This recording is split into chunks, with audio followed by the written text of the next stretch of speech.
Okay, mahaponin tayo ng kadiliman, sumasayaw pa tayo. Masaya po ba tayo? Nag-e-enjoy po ba tayo? Abay, dapat gawin natin mas madalas ito, hindi ba? Kasi alam niyo, tayong mga nanay, lagi tayong pagod. Kailangan paminsan-minsan, nagbabanding naman tayo, nagkakasama, at nag-e-enjoy. Sino rin ako may mabigat na problema? Okay. Ano yan? Problema sa love life? Problema sa bulsa? Problema sa sakit? Okay. Ganito lang yan. Ang problema, forget muna natin. Iwan muna sa bahay. Huwag muna natin iisipin ngayong hapong ito. Sapagkat ngayong hapong ito, ang gusto natin lahat ay mag-enjoy tayo. Na ngayong hapong ito, lahat kayo ay umuwing ngiti sa mga pisngi at labi ninyo. At syempre, may laman ang bulsa. Kaya, mag-enjoy lahat tayo. Pero bago po ang lahat, babati muna po tayo sa ating masipag na punong barangay. Kanina nagbubulungan na kami. Pero kanina daw nabanggit na ni Governor Max kung sakasakali daw pong suswertihin ang aming team pagbabago, ang team matulungin at ang isang conference si Angeles. Paayos natin itong covered court para hindi kayo nabibilan pag mainit. Okay ba yun? At nakita ko rin itong stage ninyo. Kailangan maayos din siguro natin ito pagdating ng takdang panahon. Kung suswertihin po kami ni Governor Max. Suswertihin po ba kami dito sa inyong mga... Tulungan po ba niyo kami?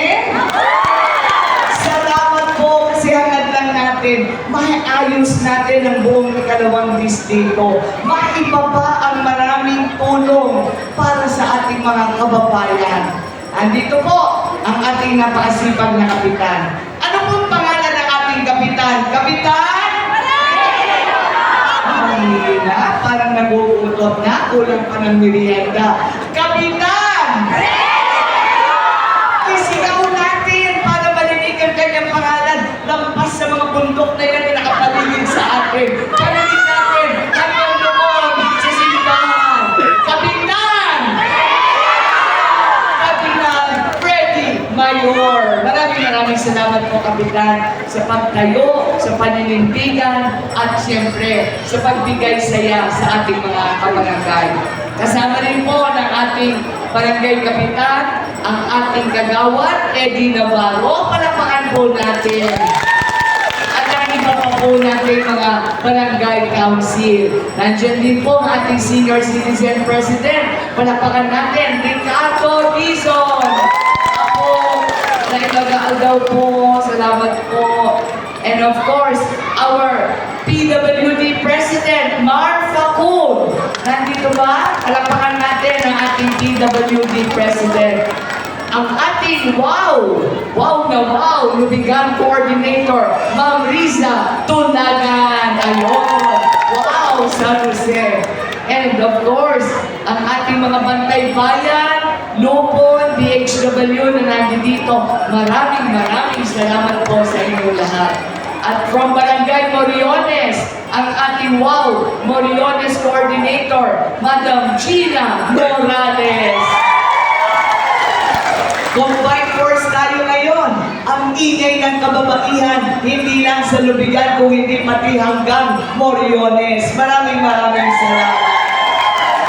At andito rin po ang ating Senior Citizen President from Moriones, Juanito Antonio.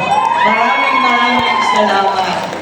Ang ating San Jose Overall Coordinator sa buong bayan ng San Jose. Palakpakan natin, Madam Lilibet Capiendo. Kasama rin ang ating mga KWO, Kaysa Women's Organization ng Tarlac City. Maraming salamat. salamat. Lagi kayong andyan, full support. And for this, grateful ako talaga sa inyo. Thank you, thank you. Kasama rin po natin ang mga kapitan po ng Tarlac City. Nasaan ang ating mga kapitan from Tarlac City? Nagbiyahe pa all the way. Lumangoy sa dagat, sumakay ng eroplano, sumakay ng barko, makarating lang dito. Maraming salamat sa ating mga kapitan. Kasama ang ating mga angel kagawad at ating mga kaisabos. Thank you sa support ninyo.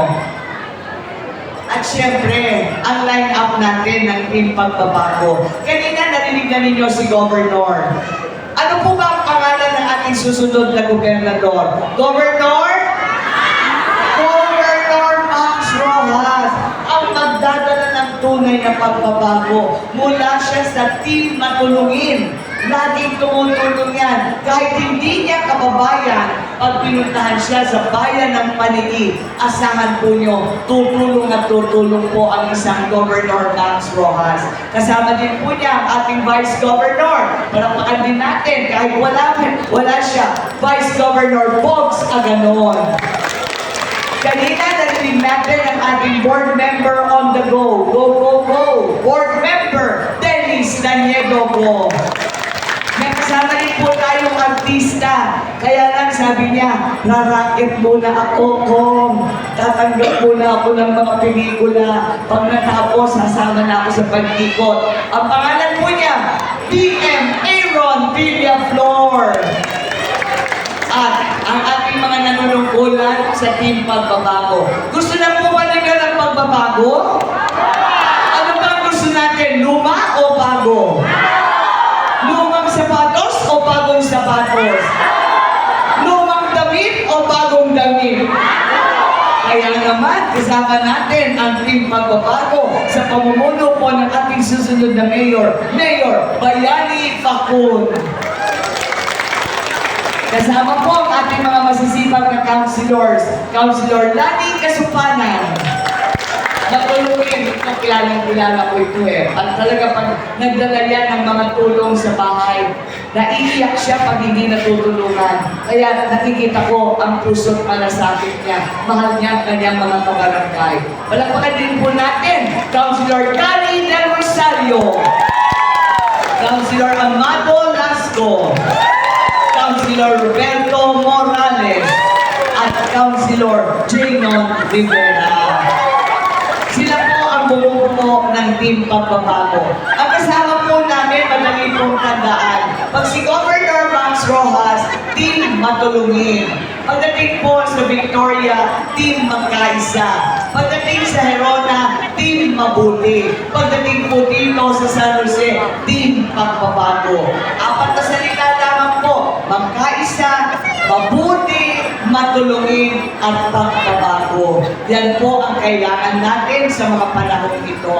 Si Mayor Chrissy Angeles po, nagpapasalamat sa mainit na pagtanggap ninyo sa amin. Maraming salamat po, Kapitan, pinagamit niyo sa amin ang inyong covered court. Maraming salamat po sa inyong mga line-up na councilors na kagawad at nandito sila nakasuporta sa atin. Sa inyong lahat po, meron po tayong tinatawag na People's Day. Sa Tarlac City po, ang People's Day ni Mayor Christie ay tuwing araw ng Lunes. Ano ba yung People's Day natin? Bukas po ang ating pintuan sa lahat ng mga nangangailangan ng tulong. Ano ba ang mga tulong na pangangailangan natin kadalasan?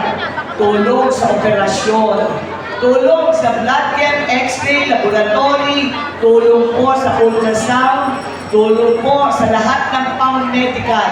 Libre operasyon din po tayo sa lahat ng klase ng bukol. Libre operasyon din po tayo sa lahat ng may problema sa mata. Katarata, pugita, pterygium, pati artificial na mata. Libre operasyon din po tayo sa mga napuputulan ng paa at binibigyan natin ng artificial legs para makalakad muli. Libre operasyon din din po tayo sa mga batang pinapanganak na may sakit sa puso. Ano po bang karaniwang may sakit sa puso? Butas ang puso. Barado ang ugat ng puso. Paano yung alam pag ang anak ninyo or ang apo ninyo ay kailangan ng operasyon? Nangingitim ang mga lapit. Nahihirapan huminga. Lalakad ng konti, hinihingal. Pag natutulog, hindi makatulog dahil parang may mabigat na nakadakan sa kanyang dibdib. Pag ito na po ang nakikita yung senyales na meron ng inyong mga anak, ipagbigay alam lamang po sa atin. Ipa-ultrasound natin ng libre, aalamin natin kung may sakit nga sa puso. Basta ang edad ay 3 to 17 years old, pinadadala po natin sa bansang India. Libre po lahat, pamula passport, visa, airfare, libre operasyon, hospitalization, libre gamot, at libre papunta at pauwi. May kasama pang pocket money, kasama ang nanay sa pagpunta sa abroad. Kaya, kailangan nating binabantayan ang ating mga anak. Baka meron sila kanila na meron may sakit sa puso. Tutulungan po natin. Mahigit 100 kabataan na po ang napadala po sa India. Lahat po yan, 100% po na operahan at gumaling po lahat sila. Yung isa po, SK chair na po ng isang barangay sa Tarlac City. Napa-opera ko rin po siya nung edad niya ay 16 years old. Ngayon po, siya po ay naglilingkod na rin sa kanilang barangay bilang SK. Marami pa po tayong mga natutulong o natutulungan. Itulong lang kay Mayor Christie. Nandyan po si Madam Beth Capiendo. Siya po ang magpapacilitate. Kung kailangan po ng tulong, andyan po ang ating mga coordinators. Ipagbigay alam lamang po. Every Wednesday po, bukas ang ating pintuan para sa Herona, Victoria, at San Jose para tulungan po ang mga nangangailangan nating kababayan. Pero sana po, dumating yung panahon na hindi na kayo kailangan pumunta pa ng Tarlac City. Na ako na mismo makakatungtong dito sa bayan ng San Jose para maibaba ang tulong at programa para sa inyong lahat. Magiging kaantabay po natin si Mayor Facun. Tutulungan po tayo at kasama ang ating mga council, pagtutulungan po namin na magkakaroon tayo dito ng San Jose People's Day. Bukas ang pintuan, lahat ng klase ng tulong na pwede namin ibaba at ibigay ay ipagkakaloob namin sa ating mga nangangailangang kababayan dito po sa bayan ng San Jose.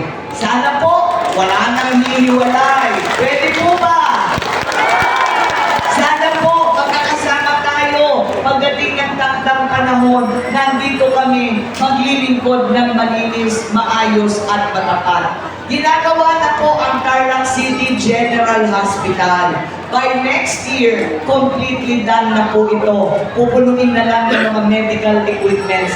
Bubuksan po namin ang pintuan ng Tarlac City General Hospital para sa bayan ng San Jose, Victoria at Herona. Pagtutulungan po ni Congressman Christie Amiles at ni Yorme Vic na maabot sa inyong lahat ang aming paglilingkod. Kanina nabanggit naman ni Governor Max, kung sakaling mananalo ka at mananalo ko, magpatayo kaya tayo ng district hospital dito mismo sa bayan ng San Jose para hindi na kailangan magbiyahe pa hanggang Tarlac City. Sabi ko naman kay Doc Max, sige Doc, basta mananalo tayo, ipangako natin isang district hospital para sa bayan ng San Jose at maglilingkod sa ating mga kababayan dito. Ngayon po, tinatayo na ang Aboitiz. Ito po ang ika-4 na pinakamalaking industrial estate sa buong Pilipinas. Ang dalawa pong Aboitiz Group nandun po sa bayan ng Cebu. Ang isa po nasa Batangas. At ang ika-4, tinatayo na po dyan po sa may barangay Lourdes, Hacienda Luisita, ang ika-4 na pinakamalaking tari estate or Aboitiz tari estate sa buong Pilipinas. Ano pong ibig sabihin nito? 60,000 to 80,000 na trabaho ang magbubukas dyan sa kumpanyang yan. Kaya kung ulangin po ang ating Tarlac City para magbigay ng mga graduates, manggagaling po ang ibang magtatrabaho dito sa inyong bayan ng San Jose, Victoria at Gerona, para magkaroon ng trabaho ang ating mga anak, ang ating mga kababayan. Nandiyan din po yung pangarap namin na Tarlac City Colleges. Huwag po kayong mag-alala, hindi po ito exclusive lang sa Tarlac City. Sapagkat isang company po ang tutulong kay Yorme Vic para mapatayo ito. At ito po ay tatanggap ng mga scholars sa ating mga anak mula sa bayan ng San Jose, Gerona at Victoria. Tutulungan po namin makatapos ng libre sa kolehiyo ang mga anak po natin dito po sa bayan ng San Jose. Kaya sana po walang bibitiw, sama-sama po tayo. Harapin natin ang magandang kinabukasan. Pwede po ba? Pwede po ba? Sana po pagdating ng takdang panahon, sana po pagdating ng takdang panahon na kami kasama ang team pagbabago, magkakasama-sama tayo para sa mas maunlad at progresibo bayan ng San Jose. Yung Tarlac City Colleges po, ipinapangako ko po dahil ito ay tulong din ng Kongresista Kong Christie, bubuksan namin ang libreng scholarship pag-aaral para sa inyong mga anak at apo. Kaya, alam po ninyo, walang problema mabigat na hindi nasusolusyonan kung tayong lahat ay nagtutulungan. Tama? At kung tayong lahat ay nagtutulungan, bawat problema ay gumagaan at ating nasusolusyonan. Dito na tayo sa pagbabago, dito tayo sa matulungin, dito tayo sa mabuti, at dito tayo sa magkaisa. Nagtutulungan, nagkakaisa, sa bawat oras, sama-sama po tayo. Pwede po ba ako magtanong sa inyong lahat? Sana po sasagot kayo mula sa puso. Pwede po ba? Sasagot kayo kung anong laman ng inyong isip. Isigaw nyo ng malakas. Kasi ito ang magdedetermina sa atin, sa mga gusto nating umupo, sa mga taong dapat nating pagkatiwalaan sa pagdating ng panahon. Tanong ko lamang po, ano po ba gusto niya sa mga naglilingkod? Binobola-bola tayo o tumutotoo? Nagtatago o nakikita? Nasa tarpaulin lang o nakakasama? Yan. Madamot o bumubunot? Kuripot o matulungin? Nakakalapit o iniiwasan ka? Ayan, yan ang mga kailangan natin iupo. Mga taong madaling lapitan. Mga taong alam natin kung saan nakatira. Mga taong alam natin na pag nilapitan tayo, nilapitan kayo, nilapitan nyo kami, alam na natin may pangangailangan ang ating kababayan. Hindi na kailangan pang maraming sasabihin. Paglapit sa'yo, kinalapit ka, ang una mong itatanong, anong tulong ang kailangan mo? Yan po ang mga naglilingkod. Hindi yung naglilingkod, sasabihin sa'yo, at saka na, bahala na. Tignan natin. Eh, baka aanay mo panda mo kung patay na ang kabayo. Hindi po ba?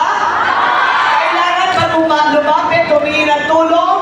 Action agad ang ibibigay. Ibibigay ang abot na makakayang tulong sa lumalapit at nakakailangan. Ito po ang meron ng team pagbabago. Kasamahan namin, line up po namin, maglilingkod ng malinis, maayos at matapat para sa taong bayan. Muli po sa inyong lahat, maraming salamat po at magandang hapon po sa ating lahat.